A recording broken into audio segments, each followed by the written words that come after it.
Hoje o tema vai ser bem mais simples, vou falar sobre os nomes dos termos nas operações básicas e um pouco sobre operações em geral também.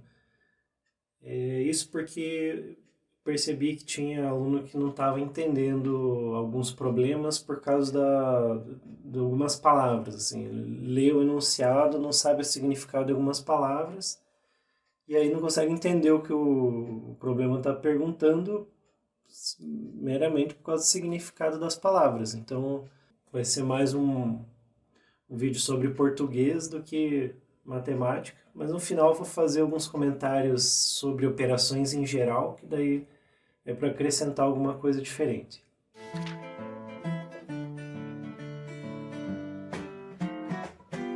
Bom, então considere que uma operação qualquer qualquer, só que eu vou me restringir a operações binárias, né?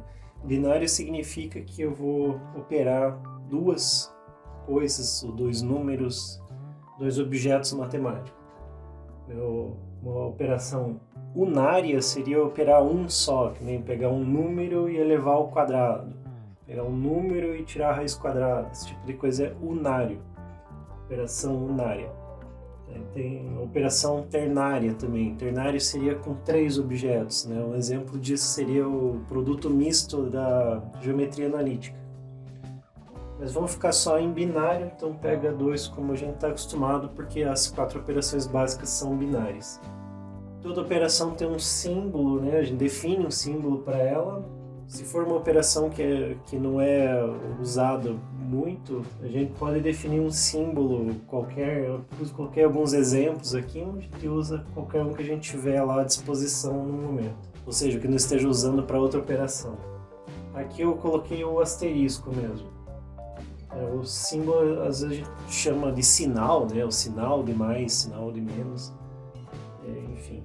Então aqui uma operação é você pegar dois elementos, fazer a operação, seja lá o que for, e vou obter algum outro elemento. Depois eu entro mais em detalhes sobre conjuntos aqui. Agora eu quero me restringir aos nomes das coisas que a gente está fazendo aqui. Então, os elementos que colocamos aqui, eu posso chamar eles de... Isso em geral, né? Então, em geral, eu posso chamar de dados ou de operandos, né? São aqueles que eu estou operando. Esse que eu coloquei entre aspas é na hora da leitura, né? Esse elemento operado com o próximo elemento, aí vai ter um resultado. No final da conta, a gente chama de resultado. Beleza, agora vamos para o caso da adição. A adição é o nome da operação, então, e o símbolo dela é essa aqui que todo mundo conhece. E aí, vê se você sabe quais são os nomes aqui, o nome dos operandos e o nome do resultado. Pensa aí.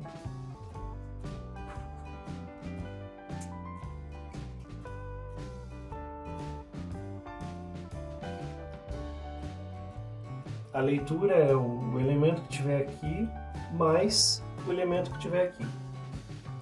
O nome dos dois aqui são parcelas.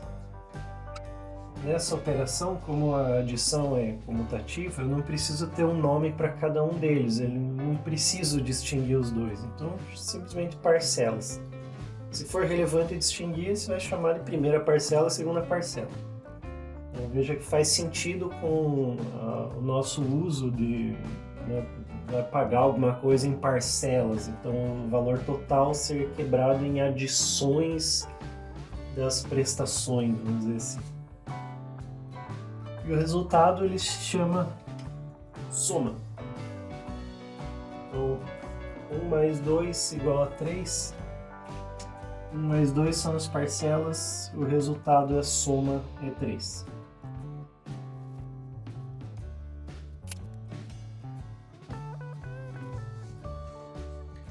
Agora a operação de subtração. Subtração, o símbolo é um tracinho. O tracinho a gente lê, né? Esse operado com esse, a gente lê menos. Esse menos esse, daí o resultado. A operação como um todo é subtração, eu já falei. esses dois agora, essa operação ela não é comutativa, então se eu trocar, ela pode dar números diferentes. Então aqui eu preciso distinguir o nome desses dois. Então aqui vai ser diferente. No Brasil a gente chama o primeiro de minuendo, o segundo de subtraindo. Eu acho esses nomes bem feios, na verdade, e para ser sincero eu quase nunca uso isso aqui, ou acho que nunca uso, só uso para falar quando alguém me pergunta. Mas caso apareça em alguma questão, você sabe o que é. Em Portugal, eles usam aditivo para o primeiro e subtrativo para o segundo. Eu acho até um pouco mais bonito, mas a gente não usa esse. E o resultado chama diferença. Então, operação de subtração, minuendo menos subtraindo igual a diferença.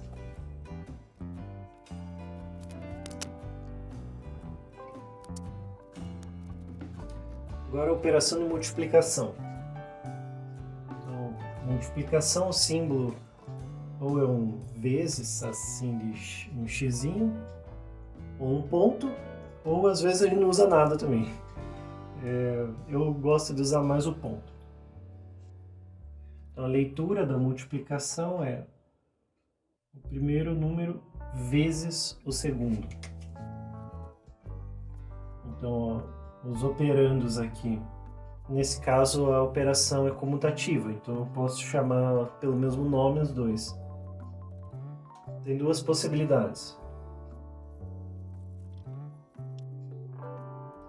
A gente pode chamar os dois de multiplicandos, os multiplicandos são os operandos, ou chamar de fatores. Eu prefiro chamar de fatores, primeiro porque a palavra é menor, e segundo porque a gente costuma usar para, quando a gente fala fatorar um número, é escrever como multiplicação de dois fatores, ou mais fatores. Então, para ser coerente com aquilo que a gente usa na hora da fatoração, eu acho que fatores é mais adequado. Aqui, às vezes as pessoas separam em multiplicador e multiplicando, mas eu acho desnecessário justamente porque a operação é comutativa. Então não é muito necessário ter nomes distintos. O resultado é o produto. Produto é o resultado de uma multiplicação. Daí vem a famosa frase que a ordem dos fatores não altera o produto. É a propriedade comutativa. Só cuidar que isso não é uma propriedade universal, é uma propriedade da multiplicação. Um assunto importante é a fatoração em números primos, né? Então aqui os fatores sejam todos números primos, independente de qual número seja aqui. Então isso é uma questão importante no estudo da multiplicação.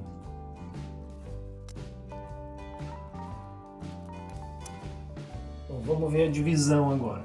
Operação de divisão, os símbolos são ou dois pontinhos com traço no meio, ou só os dois pontinhos, ou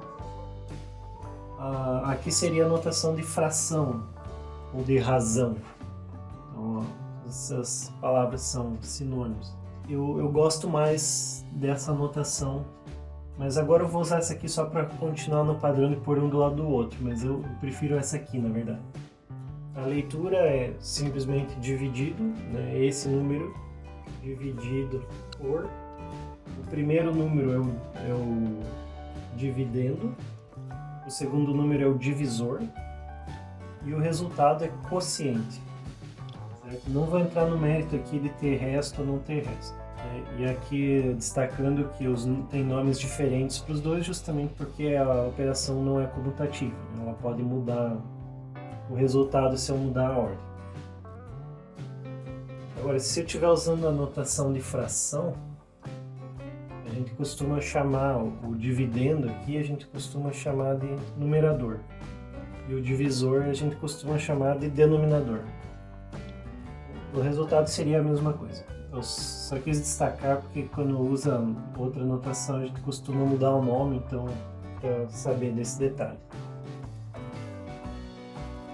Ok, agora eu já falei dos nomes das 4 operações, já cumpri o objetivo do vídeo, agora eu vou fazer uns comentários a mais para falar sobre o que é exigido para que a gente chame de uma operação, né? O que é uma operação matemática? Vou pegar esse contexto aqui de operação geral e dizer o que eu espero dessa operação. Vou usar o símbolo do asterisco aqui que eu tinha usado ali. Eu preciso de um conjunto, vou chamar de A. Conjunto de elementos. Esse conjunto A, ele pode ser qualquer coisa. A gente não se preocupa com quais são os tipos de objetos que estão lá no conjunto. Então, podem ser números, né? Pode ser números naturais, números inteiros, racionais, reais, etc. E pode ser matriz, pode ser função, pode ser qualquer coisa, na verdade. Qualquer objeto que a gente consiga definir de alguma forma matemática, a gente pode colocar aqui nos objetos. Aí esse vezes aqui ele é de uma operação, não é uma operação entre conjuntos, mas a gente chama isso aqui de produto cartesiano, mas é simplesmente o conjunto dos pares ordenados de elementos de A. Então são pares dessa forma, onde x é um elemento desse primeiro conjunto, y é um elemento do segundo conjunto. É só uma forma da gente dizer, eu vou pegar um elemento desse e um elemento desse. Então, esses dois elementos aqui que eu vou operar. É isso que eu estou dizendo. E aí essa operação ela faz o quê? Ela pega esses dois elementos e faz a operação. Então, x operado com y. X e y são os operandos aqui. E outra coisa que eu espero também é que o resultado, né, da operação também seja um elemento daquele mesmo conjunto. Então, pego o elemento, veja que é tudo a mesma letra nos três. Então, pego dois elementos do mesmo conjunto e o resultado da operação tem que ser um elemento do mesmo conjunto.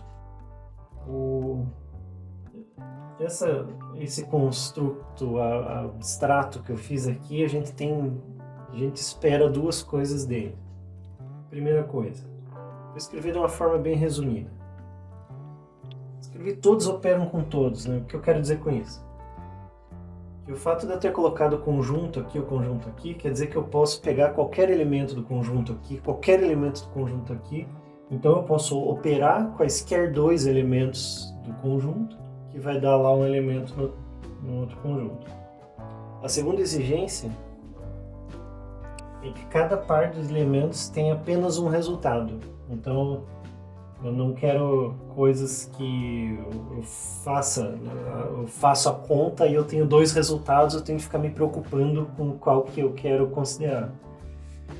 Eu quero somar dois números e que o resultado seja único dessa operação. 1 mais 2 eu quero 3 e só 3, eu não quero que seja 3 e 4 ao mesmo tempo.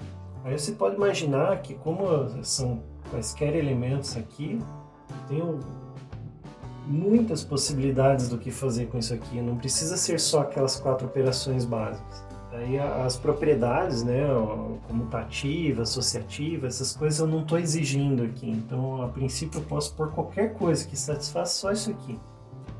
Se alguém tiver curiosidade, eu posso mostrar alguns exemplos em outro vídeo para ilustrar o que eu estou falando. Esse aqui eu não coloquei no título aí, que eu ia falar sobre isso, então eu vou deixar para uma próxima. Mas dá para discutir algumas coisas, porque nem sempre a gente consegue tudo tão bonitinho como está aqui. Tipo, esse com esse é o mesmo aqui. Às vezes tem algumas exceções, por exemplo, na divisão, para evitar discussão aqui eu vou colocar números racionais, tá? Esse Q assim é de números racionais. Então, essa operação ela não pode ser feita com todos os elementos aqui, então ela tem uma exceção. A exceção é que não pode que o divisor seja zero, então o segundo número aqui ele não pode ser zero, mas o zero pertence a esse conjunto que eu coloquei aqui. Então na verdade não dá certo isso aqui, eu tenho que tirar o zero daqui. Às vezes a gente coloca asterisco aqui só para dizer que o 0 não está no conjunto. Ok, então a gente consegue lidar com isso, só que veja que não fica tão certinho, que ficou diferente os 3, né? Por causa de não ter o 0 nesse. Então a gente ainda aceita isso, né? A gente trabalha, lida com isso, mas fica uma coisa um pouco mais chata porque você precisa ficar cuidando para não ter uma divisão por 0 no meio da equação. Então eu vou dividir tudo por algum número, por x lá, mas eu tenho que cuidar para que o x não seja 0, senão dá uns problemas. Então, sempre quando tem exceção a essa regra geral que a gente colocou aqui, a gente tem que ficar tomando cuidado no tempo, sempre quando for fazer. Outra discussão que a gente pode fazer é sobre, por exemplo, a subtração ou a divisão. Se eu estiver trabalhando com um conjunto de números naturais, por exemplo. Isso aqui não funciona, porque se eu pegar 2 números naturais, às vezes eu posso não conseguir fazer a operação. Se eu tiver 2 e 3, eu estou falando da conta 2 menos 3. E isso aqui, ou eu digo que isso não está no conjunto dos números naturais, seria um número inteiro, né, um número inteiro negativo, ou eu simplesmente digo que isso não está definido nesse conjunto e ponto final, então não posso fazer essa conta. Ou seja, se eu quisesse que fosse os 3 iguais aqui, eu não conseguiria operar esses 2 números. Então não está satisfazendo aqui minha exigência, de todos operam com todos. Então, se eu não posso operar o 2 com o 3, então isso aqui não está funcionando. Então eu tenho que trabalhar mais para definir essa operação. Daí eu tenho que fazer restrições aqui e vira um assunto um pouco mais complicado. Mas é justamente porque ele não encaixa nessa estrutura que a gente colocou aqui. A mesma discussão você pode fazer para inteiros, com inteiros, fazer a divisão. Daí você pode fazer 1 dividido com 2, daí não vai dar número inteiro. Então também tem toda uma discussão para tratar disso. Para quem tem familiaridade com o termo, essas 2 exigências são as mesmas para que isso seja uma função. Então, as operações, na verdade, são funções, né? Aí eu dei um exemplo que não satisfaria aqui a primeira exigência, mas eu posso dar exemplo de não satisfazer a segunda exigência também, que seria, por exemplo, a raiz quadrada de número complexo, ou a raiz enésima de número complexo, ou logaritmo de número complexo. Essas funções, elas não satisfazem essa segunda exigência, então eu também tenho que ficar tomando um monte de cuidado lá. Eu não tenho apenas um resultado, aí eu tenho que ficar escolhendo, não, eu quero desse pedaço aqui para que tenha um resultado só. Então eu tenho que tomar alguns cuidados.